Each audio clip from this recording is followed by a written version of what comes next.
이번 시간은 52강입니다. 52번째 시간입니다. 교재 진도를 좀 나가겠습니다.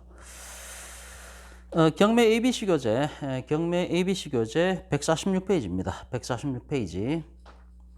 5번에 저당권 들어갈 차례죠. 밑에 보시면은 5번에 저당권 들어갈 차례입니다.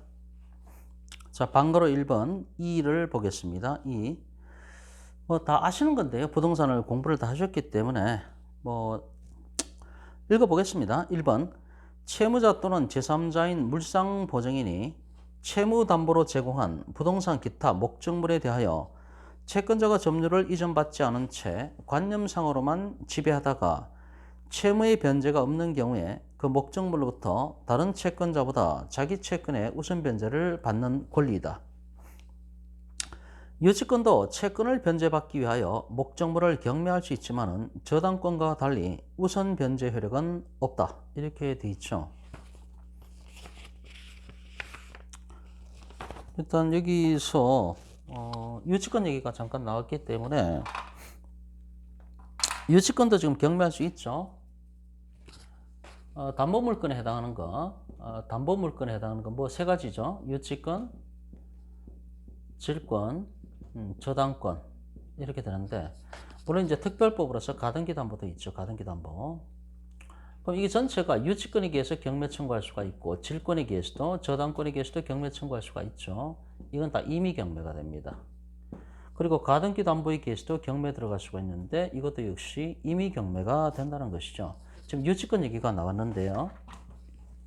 그러면 형식적 의미의 경매하고 실질적 의미의 경매 한 번만 더 설명을 드리겠습니다. 앞 시간에도 했던 걸로 기억이 나는데요. 경매 절차라고 하는 것은 이거 잘 안 나오네요.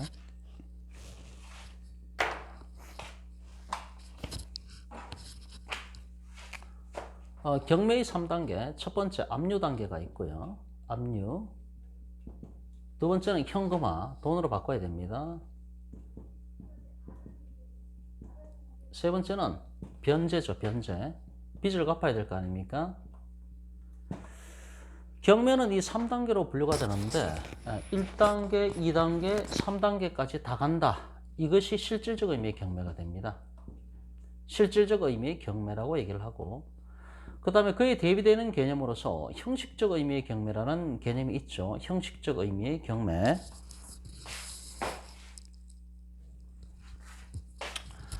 그러면 1단계, 2단계, 3단계까지 갔을 때, 변제 단계까지 다 갔을 때, 이것이 이제 우리가 보통 알고 있는 경매가 되고, 그랬을 때 그걸 실질적 의미의 경매라고 얘기를 합니다. 그럼 형식적 의미의 경매는 뭔가 하면은 3단계, 변제 단계까지 가는 것이 아니라 두 번째 단계까지, 1단계 압류 단계하고 2단계 현금화 단계에 그칩니다. 변제 단계는 들어가지 않습니다. 이것이 바로 형식적 의미의 경매가 되는 거죠. 그럼 경매 순서를 봤을 때, 경매 신청을 해서 2, 3일 이내에 이제 경매하기로 결정이 되면은 등기부에 경매 개시 등기가 들어가죠. 임의 경매가 됐든 강제 경매가 됐든 경매 개시 등기가 등기부에 기재가 됩니다. 이렇게 등기부에 기재가 되면은 그때 바로 압류 효력이 발생을 한다는 얘기죠. 이것이 압류 단계라는 겁니다. 그러니까 등기부에 경매 개시 등기가 되면서 바로 압류 효력이 발생을 합니다. 이것이 이제 경매 3단계 중에서 첫 번째 단계가 되는 것입니다. 설명 괜히 하는 게 아니고요. 경매에서 기본입니다. 어떤 경매 강의를 들어봐도 이것은 기본적으로 설명을 하는 거기 때문에 저도 설명을 드리는 겁니다. 알고 있어야 됩니다. 첫 번째 압류 단계, 두 번째 현금화 단계는 이 절차를 다 거친 다음에 낙찰받은 사람이 잔금 납부를 하겠죠. 대금 납부를 할 거 아닙니까? 대금 납부를 해서 돈이 다 들어오죠, 그죠? 그럼 이것이 현금으로 바뀐 겁니다. 현금화 단계가 되는 겁니다. 세 번째는 뭡니까? 변제는 여기는 배당표를 짜가지고 배당을 해주는 겁니다. 배당을 해주면은 그것이 변제가 되는 거죠. 빚잔치를 한 거죠. 그럼 이게 배당이 되는 것이죠. 그래서 압류 단계, 현금화 단계, 변제 단계 이 3단계를 거치면 이것이 실질적 의미의 경매가 되고, 3단계 변제까지 안 가고 빚잔치까지 안 가고 돈으로 바꾸는 그 아파트를 경매로 넘겨서 현금으로 돈으로 바꾸는 이 현금화 단계에 거친다. 이것이 바로 형식적 의미의 경매인데, 예를 들면은 첫 번째 유치권에 의한 경매, 지금 유치권 얘기가 나와서 이걸 설명을 드리는 겁니다. 유치권에 기한 경매 이런 것들. 두 번째 공유물 분할 경매 이런 걸 들 수가 있는데, 그러면 유치권에 기한 경매 같은 경우 왜 변제를 못 받냐? 변제 못 받습니다. 경매로 갖고. 왜 그런가 하면은 유치권이라고 하는 것은 쉽게 말해서 예를 들어서 그냥 이렇게 설명을 할 거예요. 벤츠 같은 경우 벤츠 수리를 나한테 맡겼어요. 벤츠 주인이 돈이 많은 양반이 벤츠를 저한테 수리를 맡겼습니다. 제가 자동차 수리공이라고 했을 때. 근데 자동차 수리가 다 됐음에도 불구하고 그러면은 저한테 수리비를 지급하고 벤츠를 가져가야 될 거 아닙니까? 근데 수리비를 지급을 안 한단 말이죠, 지금. 수리비를 지급 안 해요. 그래서 아무리 전화를 해도 전화도 안 받고 벤츠 찾아갈 생각도 안 하고 그러면 나는 어떻게 됩니까? 나는 유치권 행사하는 거죠. 벤츠에 대해서 수리비를 못 받고 있는 거니까 그 수리비 채권에 대해서 나는 유치권을 행사하는 겁니다. 유치권을 행사해서 이 벤츠를 잡아두고 있는 거죠. 그런데 벤츠를 보관하는 데는 한계가 있습니다. 이제 보관 잘못하면은 그 보관 잘못한 데 대해서 나한테 또 책임이 올 것이고 그러면 이 벤츠를 보관하기가 힘드니까 이게 유치물이죠. 유치물. 이 벤츠에 대해서 유치권을 갖고 있는데 유치권에 기해서 이 벤츠를 경매로 넘깁니다. 이런 경우는 부동산이 아니니까 유체동산 경매로 넘겨야 되겠죠. 그죠? 예. 어쨌든 이 벤츠를 경매로 넘기면은 낙찰가액이 뭐 예를 들어서 1억이다. 그럼 1억이라는 돈이 이게 대금 납부를 하면은 현금화 단계로 들어가서 1억이라는 돈이 들어올 거 아닙니까? 그죠? 그러면은 유치권자인 나는 기존에는 벤츠를 갖고 있었지만은 이 벤츠를 경매에 붙여가지고 이제는 1억이라는 돈이 들어옵니다. 이것을 내가 관리를 합니다. 그럼 이 1억이라는 돈을 내가 관리를 하게 되면은 이 내 통장에 만약에 1억이 있다. 벤츠 이게 경매로 넘어간 벤츠 대금 1억 원이 내 통장에 들어왔다. 나는 벤츠 대신에 이 돈을 관리하는 겁니다. 돈을. 그럼 유치권에 기한 경매를 하는 이유는 뭔가 하면은 관리하기 힘든 물건이 있죠. 부동산도 그럴 수가 있고요. 동산도 그럴 수가 있고요. 관리하기 힘든 물건에 대해서 그 물건 관리비가 자꾸 나갈 거 아닙니까? 그러니까 관리하기가 힘드니까 이것을 차라리 경매로 붙여가지고 환가대금이죠. 환가대금을 내가 갖고 있는 겁니다. 보관을 하는 겁니다. 그게 편하다는 얘기죠. 그죠? 그래서 유치권에 기한 경매를 하는 취지는 그 목적물을 관리하기가 힘드니까 그 목적물을 경매에 붙인 다음에 거기로부터 나오는 환가대금을 내가 관리를 한다는 것입니다. 나 그 돈 못 씁니다. 내가 만약에 그 환가대금이 내 통장에 있다는 걸 기화로 그 통장에서 내가 1원이라도 빼냈으면은 나는 형법적으로 횡령죄가 됩니다. 횡령죄. 그래서 내 통장에 있는 그 1억 원을 한 푼도 나는 쓸 수가 없습니다. 쓰는 순간 횡령죄가 됩니다. 횡령죄라는 얘기는 이게 형법 얘기가 나와야 되는데 타인 소유의 자기점유입니다. 타인 소유의 자기점유물. 그러면은 타인 소유죠. 이 1억 원이라는 돈은 벤츠도 그랬죠. 벤츠가 그 맡긴 사람 타인 소유의 그리고 유치권자가 점유를 하고 있지 않습니까? 타인 소유의 자기 점유물입니다. 이 벤츠를 딴 데 빼돌리면 횡령죄가 성립을 하죠. 마찬가지로 이 벤츠를 갖다가 경매에 넘겨서 이 환가대금을 내가 관리를 하고 있는 겁니다. 이걸 갖다가 내가 만약에 썼다라고 한다면은 타인 소유, 벤츠를 환가했으니까 1억 원은 주인이 누굽니까? 1억 원은 이 벤츠 주인한테 줘야 될 돈이거든요. 타인 소유인데 내 통장에 있죠. 타인 소유의 자기 점유물이니까 이걸 갖다가 내가 생활비로 1원이라도 썼다라고 했을 때는 횡령죄가 성립하는 겁니다. 형법적으로. 못 씁니다. 그래서 관리하기 힘든 물건을 갖다가 경매에 붙여서 환가를 해가지고 그 돈을 갖고 내가 보관을 하는 그런 목적을 위해서 유치권에 기해서 임의경매를 신청하는 것입니다. 그럼 나중에 어떻게 되냐? 그럼 1억 원이 환가대금이죠. 그러면은 나중에 이 벤츠 주인이 수리대금을 나한테 주잖아요. 수리대금을 나한테 지급하면은 그때서야 나는 이 1억 원, 보관하고 있는 1억 원을 벤츠 주인한테 주면 되는 것입니다. 그래서 이것은 이제 유치권에 기한 경매인데 그렇기 때문에 유치권에 기한 임의경매 같은 경우는 압류하고 환가를 하는 현금화 단계까지 가는 것이지 이 변제라는 개념이 없다는 것입니다. 이거 못 쓰니까 1억 원이 내 통장에 들어와도 나는 이걸 관리할 뿐이지 내가 이거 못 씁니다. 그렇기 때문에 내가 변제를 받는 게 아닙니다. 단지 이거를 관리하기 쉽게 돈으로 환가해서 갖고 있고 나중에 벤처 주인이 수리비를 나한테 줬을 때 나는 1억 원은 그냥 주면 되는 겁니다. 주고받고 하면 되는 관계로 들어가는 것이죠.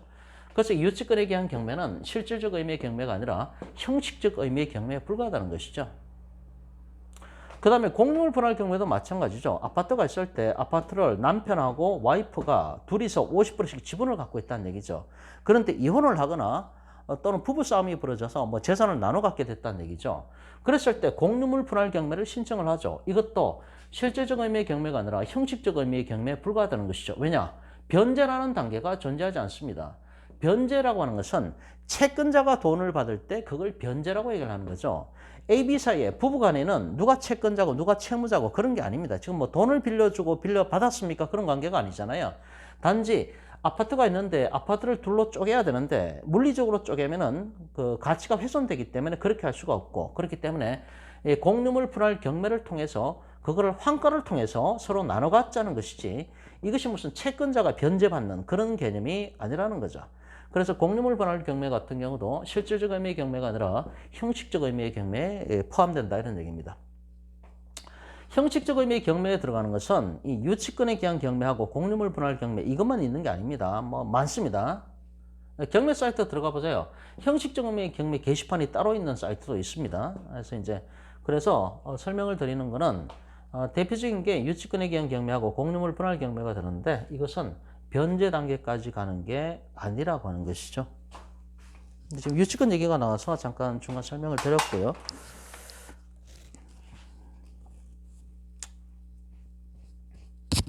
(146페이지) 146페이지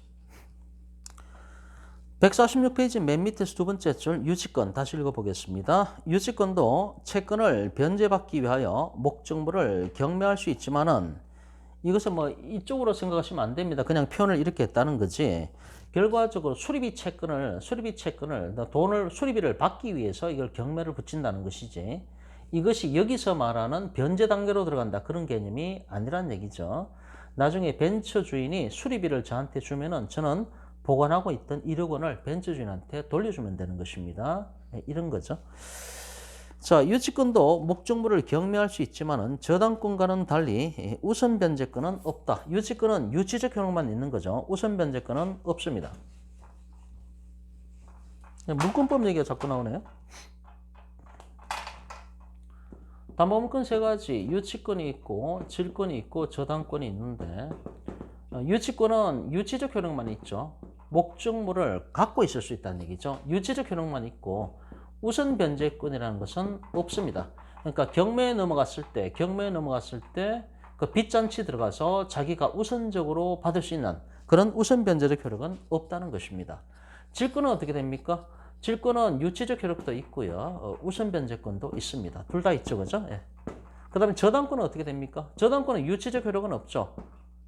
그 채무자가 그 아파트를 관리하고 거기 살고 있지 않습니까? 그러니까 채권자가 그 목적물을 잡고 있는 게 아니죠. 유치적 효력은 없고요. 그 다음에 우선 변제적 효력은 있습니다. 이렇게 담보물권은 이렇게 정리가 되죠. 그 다음 넘어갑니다. 147페이지. 147페이지에 보면은 맨 위에 동그라미 2번 저당권은 약정담보물권이라는 점에서는 질권과 같다. 뭐 그렇죠. 유치권, 질권, 저당권에서 질권하고 저당권 이 두 가지는 약정담보물권이 되는 거고, 유치권 같은 경우는 법에서 정해놓는 거죠. 법에서 규정을 해놨기 때문에 법정담보물권이 되는 거죠. 법에서 정한 요건이 갖추어지면은 유치권은 발생을 하고, 법에서 정한 요건이 하나라도 흠결되면은 유치권은 소멸되죠. 그 순간에 소멸되는 거죠. 법에서 정한 거니까 법정담보물권이 되는 거고, 질권하고 저당권 같은 경우는 A, B 사이에 약속에 의해서 계약을 성립된 형태이기 때문에 약정담보물권이 되는 것입니다. 계속 보면요. 저당권 설정자인 채무자가 저당 목적물에 대한 점유 및 사용 수익을 계속하고, 저당권자인 채권자는 저당 목적물의 교환 가치만을 파악한다는 점에서 질권 설정자인 채무자로부터 목적물의 점유를 이전받는 질권과는 구별된다, 이런 얘기입니다. 자, 방거로 2번 저당권 성립 요건. 저당권은 계약에 의한 약정담보물권으로서 저당권 설정을 목적으로 하는 물권적 합의인 저당권 설정 계약과 등기에 의해서 성립한다. 당연한 얘기고요. 방거로 3번 경매 시 저당권의 소멸 또는 인수 여부. 자, 첫 번째 줄 모든 저당권은 경매 시에 채권액의 전액 회수 여부를 떠나서 소멸하는 것이 원칙이다. 민지법 91조 2항에 나와 있죠. 민지법 91조에 대해서는 앞에서 저희가 다 공부를 했습니다. 제 기억으로는 이게 6강에서 나왔던 것 같은데요. 6강. 여섯 번째 강의에서 민사집행법 91조에 대해서 그때 자료를 제가 올려드렸고요. 아마 이때 자세하게 91조에 대해서 설명을 드렸던 것 같습니다. 그 다음에 저당권은 말소 기준 권리가 되어서 일반적으로 저당권이 설정된 후의 권리 또는 대항 요건을 갖춘 주택 임차인은 경매로 권리가 소멸된다는 것이죠. 91조 3항에 나와 있고요. 그러니까 말소 기준 권리가 되는 저당권 이후에 권리가 들어갔거나 또는 이제 그때 가서 나중에 대항 요건을 갖춘 임차인 이런 사람들은 다 나가야 되죠. 예, 나가야 됩니다. 대항력이 없으니까요. 말소 기준 권리보다 후순위로 들어왔기 때문에 대항력을 행사할 수가 없죠. 다 나가야 됩니다. 그 다음 저당권보다 먼저 설정된 가처분 등기, 그 다음에 보전 가등기, 그 다음에 여기서 보전 가등기는 이거는 청구권 보전 가등기로 봐야 되죠. 예, 담보 가등기는 말소가 되는 것이니까 담보 가등기로 볼 수는 없고요. 여기서 청구권 보전 가등기로 봐야 되겠죠. 그 다음에 환매 등기, 그 다음에 지상권, 지역권, 전세권, 대항력 있는 주택 임차권 등의 일정한 권리는 낙찰로 소멸되지 않고 매수인이 인수를 하게 된다. 이런 얘기입니다. 그래서 이것은 말소 기준 권리가 되는 저당권보다 먼저 들어왔으니까요. 예, 당연히 매수인이 인수를 해야 되겠죠. 자, 박스 안에 뭐 꼭 알아두세요. 이렇게 돼 있는데 말소 기준 권리가 여기 나오죠. 말소 기준 권리 뭐 다 공부를 했지 않습니까? 저희들이. 이 민사집행법 91조에 대해서 복습을 하실 분은 아마 6강으로 제가 기억을 하고 있습니다. 6강을 올려드리니까 나중에 6강을 다시 한번 복습을 해보시면 좋을 것 같습니다. 자, 이제 복습할까요? 말소 기준 권리. 자, 누차 지금 복습을 하고 있죠. 말소 기준 권리 어떤 것들이 있습니까? 암기하라고 그랬죠. 건, 저, 가, 앞, 담, 그 다음에 경, 플러스 전세권은 예외적으로 이렇게 말씀을 드렸죠. 이런 것들은 다 돈 달라는 권리란 얘기죠. 근저당권도 돈 빌려줬는데 안 갚으니까 돈 내놔. 저당권 돈 내놔. 가압류 채권, 압류 채권. 이거는 민간인이 돈 빌려주고 돈을 안 갚으니까 가압류 들어갔죠. 그죠? 이거는 뭡니까? 세무서에서 들어간 거죠. 국가에서 바로 압류 들어갔죠. 세무서. 국가에서 세금 내놔. 지금 이렇게 하는 거죠. 담보가 등기, 경매 개시 결정 등기. 그러니까 다 돈 내놔라는 얘기입니다. 돈 내놔 하다가 전세권 같은 경우는 기본적으로 용익물권으로 분류가 되죠. 그래서 사용수익의 본질이 있습니다. 이것은 돈 달라는 권리가 아닙니다. 원칙적으로. 전세 기간 동안에 내가 그 목적물을 사용하고 수익하겠다는데 본질이 있는 거죠. 그러나 원칙은 전세권이 용익물권이지만 예외적으로 전세권이 첫 번째, 벌써 뭐 한 10번째는 한 것 같아요.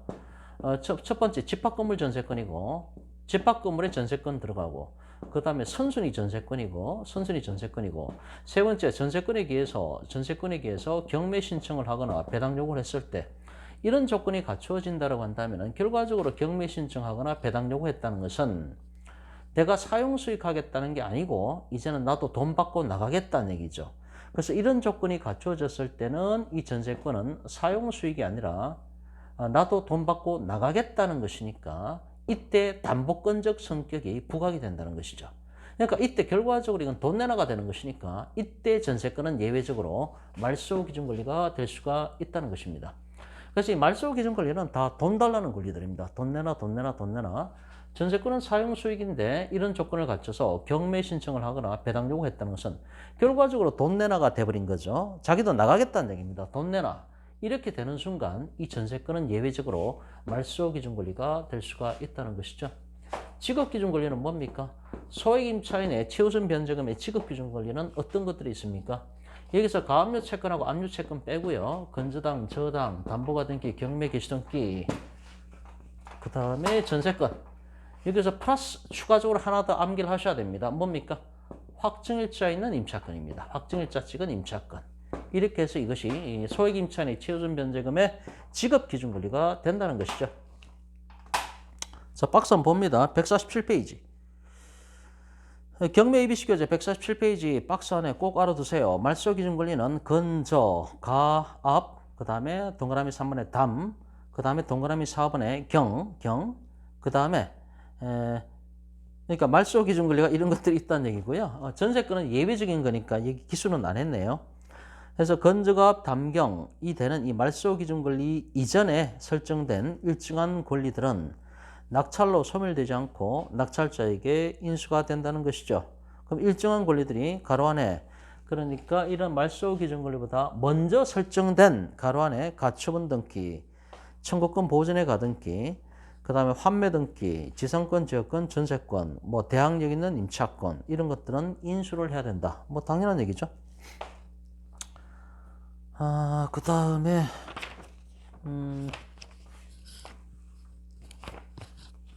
어디 잠깐 보면은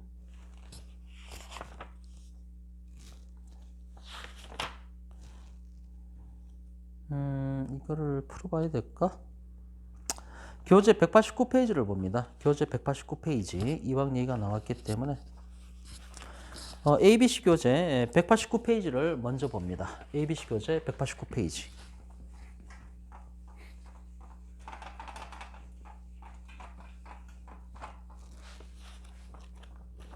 189페이지.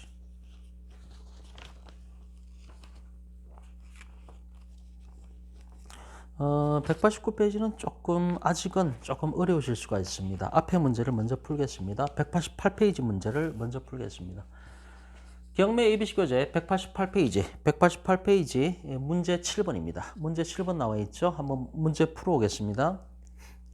서울시 소재 주택에 대한 권리가 다음과 같을 때 배당 금액과 순위는 어떻게 되는가? 이렇게 나와 있습니다.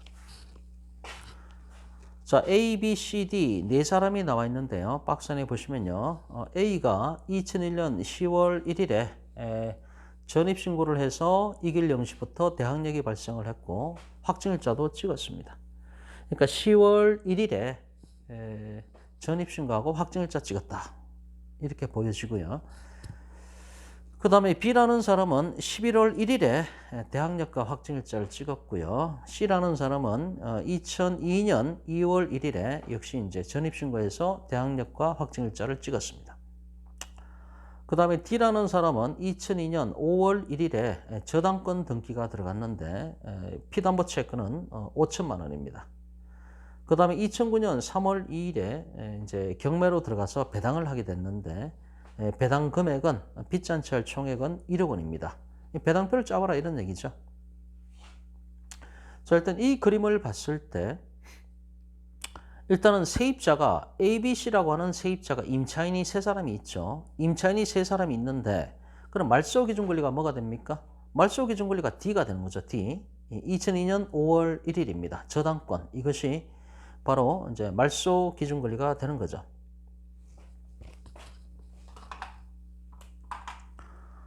그럼요. 지금 이제 순서대로 보면은 A가 가장 먼저 들어갔죠. A가 01년 10월 1일입니다. B라는 사람이 01년 11월 1일에 들어갔고요. 그 다음에 C라는 세입자가 2002년 해를 넘어갔습니다. 해를 넘겨서 2월 1일에 들어갔습니다. 그 다음에 D라는 사람이 저당권 등기가 들어가는데 02년 5월 달에 이때 저당권 등기가 들어갔다는 얘기죠. 그럼 여기서 A, B, C 3사람은 세입자입니다. 세입자, 임차권자죠. 임차권자인데 여기서 이 저당권이 바로 말소기준권리가 되는 거죠. 건저가 담경전 중에서 지금 그 안에 들어가는 건 요거밖에 없잖아요. 이게 말소기준권리가 되죠. 그리고 이제 소액임차인의 최우선 변제금의 지급기준권리도 이 저당권이 되는 거죠. 지급기준권리. 이 지급기준권리도 바로 저당권이 되는 겁니다. 누차 말씀드렸듯이 만약에 이제 세입자가 여기에 있다. 그러면 이 사람이 이제 소액임차인 보호를 받을까 말까 그걸 봐야 되는데 이 세입자 위에 저당권이 있으면은 이 저당권 날짜를 기준으로 소액임차인 기준표를 보시면 되고요. 만약에 위에 저당권이 없을 때에는 밑에 저당권이 있다라고 한다면은 이 밑에 있는 저당권을 기준으로 소액 임차인의 기준표를 보시면 되고요. 위에도 저당권이 없고 밑에도 저당권이 없을 때는 경매 등기, 경매에 들어간 경매 개시 등기 날짜를 기준으로 소액 임차인 기준표를 보시면 되는 겁니다.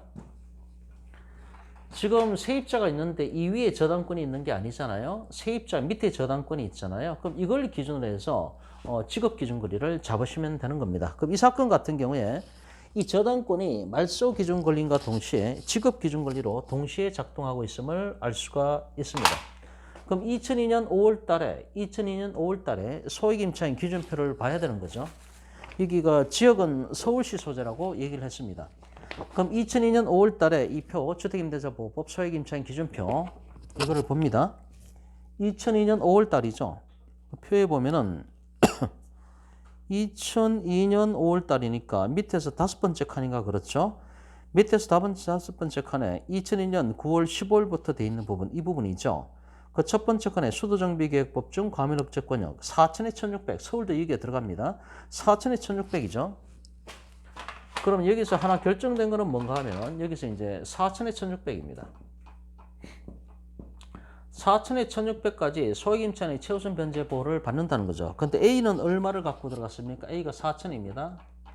B는 얼마입니까? 5천입니다. C는 얼마입니까? 3천입니다.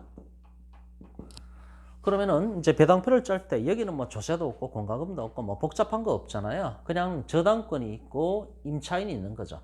그러면 첫 번째 배당표를 짤 때 소액 임차인의 최우선 변제 이걸 먼저 따져야 되는 것이고, 두 번째 여기 저당권이 있고 이 사람들이 확정일자까지 찍었으니까 결과적으로 이제 저당권 부채권 또는 우선 변제권 싸움에 들어가는 것들이 어떤 것들이 있냐, 이 두 가지만 파악을 하면은 배당표는 끝난다는 것이죠. 그럼 일단 소액 임차인의 최우선 변제를 논할 때 말소 기준 권리가 된과 동시에 지급 기준 권리에 해당하는 저당권이 2002년 5월 달에 들어갔는데 등기가 그때 표를 보니까 4천에 1600이라는 얘기죠. 그러면은 4천 안쪽으로 들어가는 것들은 다 최우선 변제 보호를 받습니다. 그럼 4천 밑에 있는 것들 다 나와 이렇게 되는 거죠. 그럼 A도 4천만 원이니까 보호를 받고요. C도 3천만 원이니까 보호를 받죠.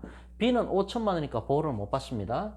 그러면은 소액 임차인의 최우선 변제 보호를 받는 게 누굽니까? A하고 C죠. A하고 C 두 사람입니다. 그럼 각각 얼마씩 먼저 최우선 변제 배당을 받습니까? 4천에 1600이니까 1600만 원 최우선 변제 보호를 받습니다. C도 1600. 됐죠? 됐고. 그러면은 이걸 잠깐 지우고. 그럼 최우선 변제는 끝났고요. 그 다음에 이제 우선 변제권 싸움에 들어가야 되죠. 그럼 A, B, C도 다 확정일자 찍었고요. D도 저당권 등기를 했습니다. 그럼 이 순서대로 배당을 해야 되죠. 그럼 우선 변제권 싸움에 들어가서 누가 제일 빠릅니까? 이 날짜 순서대로죠. 날짜 시간 순서대로 확정일자를 찍었기 때문에 A가 먼저 배당을 받고요. 100% 받고 남는 게 있으면은 B한테 넘어가고요. B가 다 받고 남는 게 있으면 C가 받고, 그 다음에 저당권이 꼴찌죠, 그죠? D가 저당권이 꼴찌로 받게 됩니다. 그러면 A는 아까 원래 4천을 받아야 되는데 최우선 변제로서 1600을 받았죠. 그럼 얼마를 못 받았습니까? 2400을 못 받았죠. 여기에서 2400을 받겠죠. 이렇게 봐. B는 아까 소액 임차인의 최우선 변제 보호를 전혀 못 받았죠. 4천만 원이 초과돼서 5천만 원이니까 보호를 못 받았죠. 이 5천만 원 전액을 여기서 받게 됩니다. 5천. 그 다음에 C라는 사람은 3천을 받으면 되는 거죠. 근데 위에서 1600을 받았죠. 그 얼마를 더 받아야 됩니까? 1400을 받아야 되죠. 여기서 1400을 받게 됩니다. 그 다음에 남는 돈이 있을 때 마지막으로 저당권자가 받게 되는데, 저당권자가 얼마입니까? 저당권자가 5천만 원이네요, 이 사람이. 그럼 만약에 돈이 남는다라고 한다면 여기서 이제 5천만 원을 배당을 받게 되겠죠, 그죠? 근데 지금 돈이 거기까지 안 내려갈 것 같은데요? 자, 이런 식으로 이제 배당표가 짜진다는 얘기죠. 해설을 보겠습니다. 해설. 최우선 변제금 지급 기준 권리는 2002년 5월 1일에 저당권 D가 이게 최우선 변제금의 지급 기준 권리로 작동을 한다는 것이죠. 그래서 2001년 9월 15일부터 적용되는 최우선 변제 보증금 범위에 적용을 받는 것이고, 임차인의 입주 시점의 보증금 범위를 의미하는 것은 아니다. 그러니까 이때 소액임차인 요 저당권을 기준으로 한 소액임차인의 그 기준표를 봐야 되는 거지. 뭐 이때 전입신고하고 이때를 기준으로 보는 게 아니란 얘기죠. 이때 소액임차인 기준표를 보니까 아까 뭐 4천이 1,600이었습니까? 그걸 기준으로 해야 된다. 지금 그 얘기를 하는 거죠. 최우선 변제는 임차인 A와 임차인 C는 이거죠. A와 C는 각각 1,600만 원을 받게 되고 임차인 B는 소액보증금 한도를 초과했기 때문에 최우선 변제를 받을 수가 없다.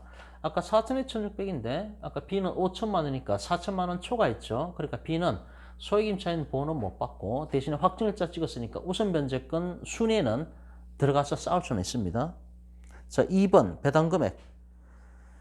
자, 배당 순위 최우선 변제 임차인 A하고 C가 각각 1,600만 원을 받게 되는 거죠.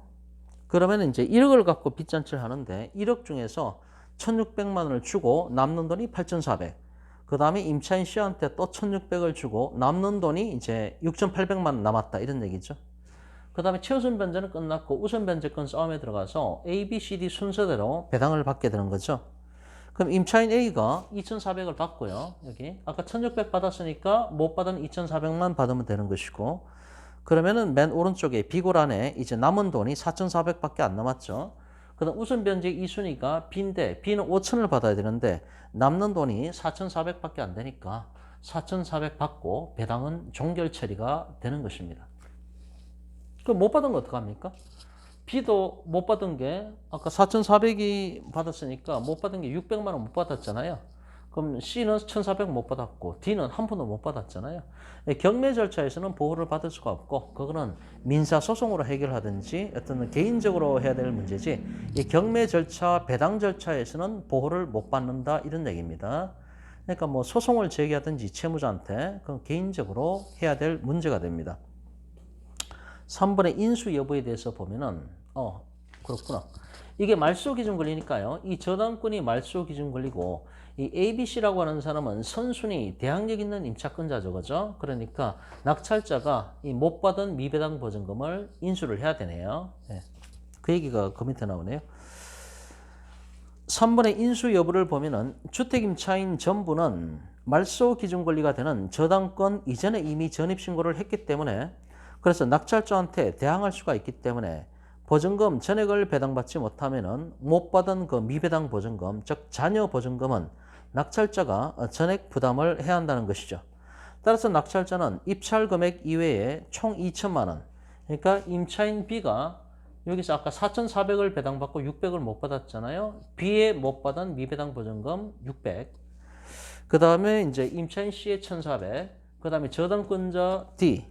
저당권자는 신경 쓸 필요가 없죠. 말소 기준 권리로 말소가 되는 것이니까. 그러니까 B, C가 못 받은 거. B가 600을 못 받았죠. C가 1,400 못 받았죠. 그러니까 이거 합치면 2천만 원이네요. 토탈에서 2천만 원의 미배당 보증금을 낙찰자가 인수를 해서 떠나야 됩니다. 그렇기 때문에 입찰 들어갈 때 그 써낸 액수뿐만 아니라 추가적으로 2천만 원을 더 준비를 해야 된다는 것이죠. 그렇게 해야 내가 들어가는 총액이 얼마인지가 계산이 된다는 것이죠. 그래서 뭐 이렇게 배당표를 짜시면 되겠습니다. 그래서 말소 기준 권리보다 이게 선순위 대항력 있는 임차권자이고 이 사람들이 못 받은 미배당 보증금은 말소 기준 권리보다 선순위 대항력 있는 임차권이니까 낙찰자가 떠나야 된다는 것이죠. 만약에 ABC가 저당권보다 밑에 있다고 한다면은 낙찰자가 인수하는 권리가 없죠, 그죠? 말소 기준 권리도 날아가고 말소 기준 권리 밑으로도 다 날아가는 거죠. 그러니까 이제 경매 배당 절차에서 자기들 몫을 배당받고 다 나가야 되는 것이지 미배당 보증금이 있다 하더라도 말소 기준 권리 밑에 있으니까 대항력을 행사할 수가 없으니까 낙찰자가 인수하는 게 아닌 거죠. 근데 이 사례 같은 경우는 B씨의 미배당 보증금 못 받은 돈인 토탈에서 2천만 원을 낙찰자가 인수를 해서 떠나야 되는 것입니다.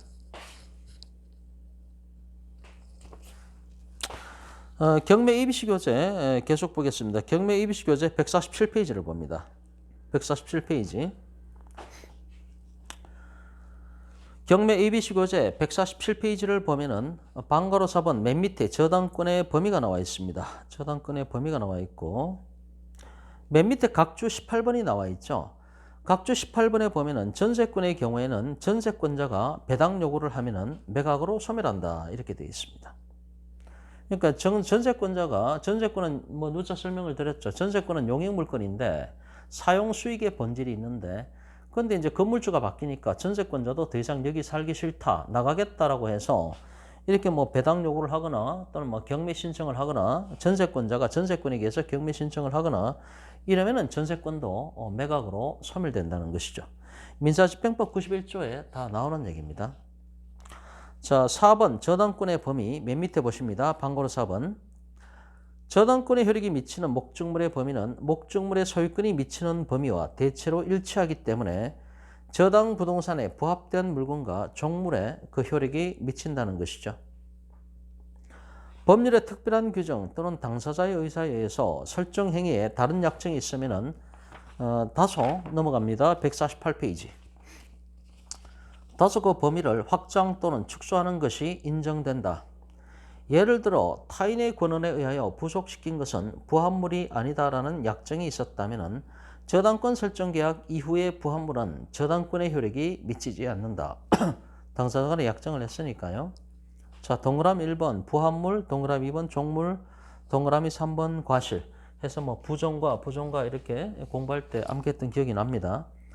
자, 동그라미 1번 부합이란 동산 또는 동산 부동산이 결합하여 사회관념상 한 개의 물건으로 되어 그 분리가 불가능하거나 곤란할 경우에 이를 원상 회복시키지 않고 한 개의 물건으로 특정인의 소유에 속하게 되는 것을 말한다. 저당권 설정 당시부터 이미 부합되어 있는 것이든 그 후에 부합된 것이든 가리지 않는다. 그래서 부합물 같은 경우는 그 전후를 불문한다. 이런 얘기입니다. 동그라미 2번 종물. 종물은 주물의 일상적인 이용에 이바지하는 관계에 있어야 하고 주물 그 자체의 경제적 효용을 다하게 하는 부속물을 말하며 종물은 주물의 처분에 따른다. 민법 100조. 예를 들어 주물과 종물에는 배와 노, 자물쇠와 열쇠 이런 것들이 있고 주물의 소유자나 이용자의 상용에 제공되고 있다고 하더라도 주물 그 자체의 효용과 직접 관계가 없는 물건은 종물이 아니다. 통설 판례에서는 종물로 된 시기는 묻지 않으므로 저당권 설정 이후에 생긴 종물에도 저당권의 효력이 미친다. 그래서 이제 저당권 설정 이후에 종물이 생겼을 때 거기에도 저당권의 효력이 미친다는 것이죠.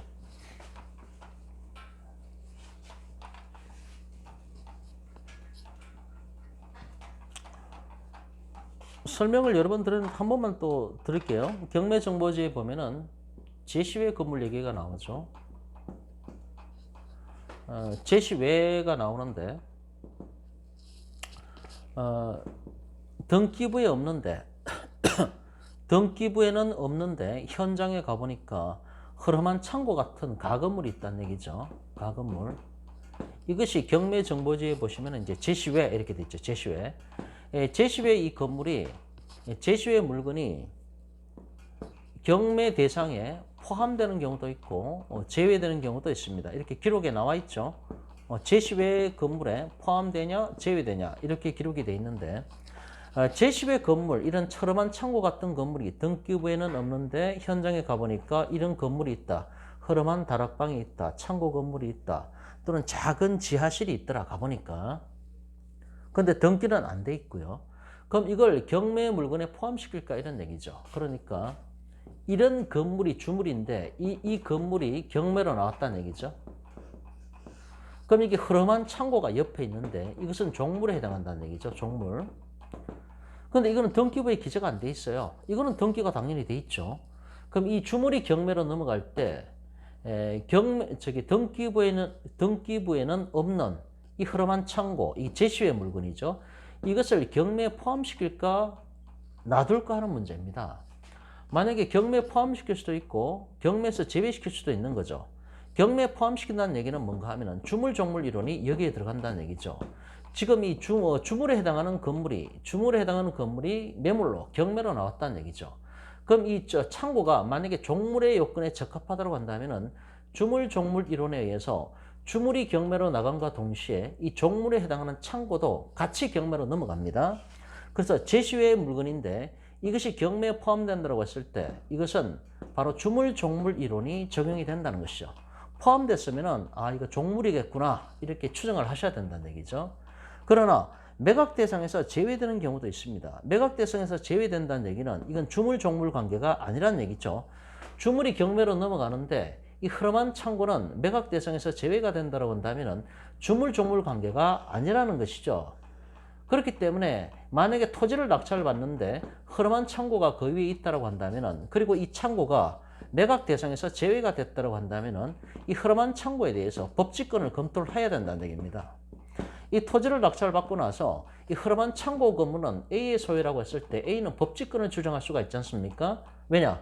경매 대상에서 제외가 됐으니까요. 그래서 결론적으로 정리해 보면은 경매 정보지를 보실 때 제시외 이렇게 돼 있으면은 등기부에는 없는데 현장에는 가보니까 있더란 얘기죠. 뭐 가건물이 있든지 창고가 있든지 아니면 뭐 지하실에 작은 지하실 공간이 있다든지 이런 것들인데 이것을 경매에 포함시킬 건가 경매에 포함시키지 않고 제외할 건가 이것도 경매 정보지에 명시가 되어 있습니다. 그래서 경매에 포함시킨다고 했을 때는 주물 종물 이론에 의해서 이거 종물이겠구나 이렇게 추정하시면 되는 거고요. 경매 대상에서 제외가 됐다는 얘기는 주물 종물 관계에서 그 종물에 해당하지 않는다는 얘기죠. 그리고 이것이 아까 땅을 낙찰을 받는데 그 위에 흐름한 창고라고 했을 때는 법정지상권이 성립하지 않을까 한번 검토하고 권리 분석해 보시고 들어갈까 말까를 결정을 해야 된다는 것이죠. 뭐 종물 얘기가 나와서 이것도 벌써 제가 5번 정도 설명을 드린 것 같아요. 어쨌든 그렇게 되어 있습니다. 반복해서 설명드리기 때문에 머리에 인지를 하셔야 됩니다. 이제 자 어디까지 했죠? 예, 부합물 했고 종물 했고요. 그 다음에 동그라미 3번 과실. 저당권은 목적물의 이용권을 설정자인 채무자에게 남겨두는 것이기 때문에 저당 목적물로부터 생긴 과실에는 원칙적으로 저당권의 효력이 미치지 않는다. 그러나 저당권 실행으로 저당 부동산에 대한 압류가 있은 후에는 저당권 설정자가 그 부동산으로부터 수취한 과실 또는 수취할 수 있는 과실에 저당권의 효력이 미친다. 359조에 다 나온 얘기고요.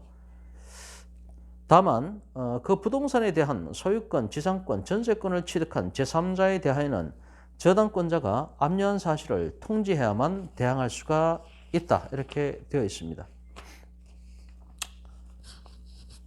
잠깐 시간이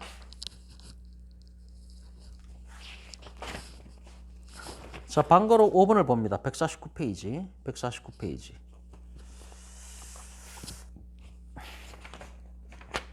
자, 5번 저당권의 실행. 1번 담보권 실행 경매에 의한 저당권 실행. 2번은 담보권 실행 경매에 의하지 않은 저당권 실행 이렇게 되어 있고요. 다시 1번을 보면은 담보권 실행 경매에 의한 저당권 실행은 저당권을 실행하는 통상 절차는 민지법 3편에 보면은 담보권 실행을 위한 경매 규정에 의해서 행하여진다. 통상의 강제 경매에는 집행권한이 요구되나 민지법 80조 담보권 실행 경매에 있어서는 집행권한이 요구되지가 않는다. 민지법 264조.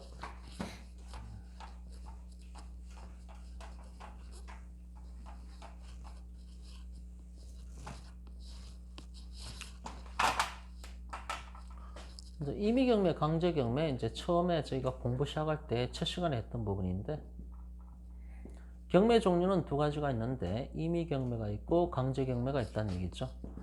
임의경매 같은 경우는 담보권을 전제로 깔고 있죠.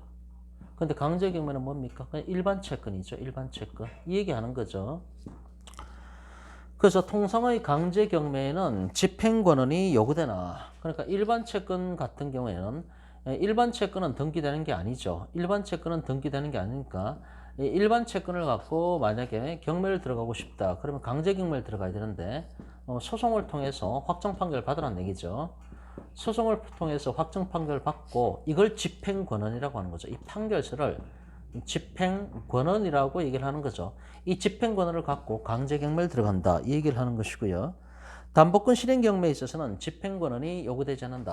담보권 실행 같은 경우는 예를 들어서 저당권이라든가 뭐 전세권이라든가 담보가등기라든가 이런 것들은 이미 등기부에 기재가 돼 있지 않습니까?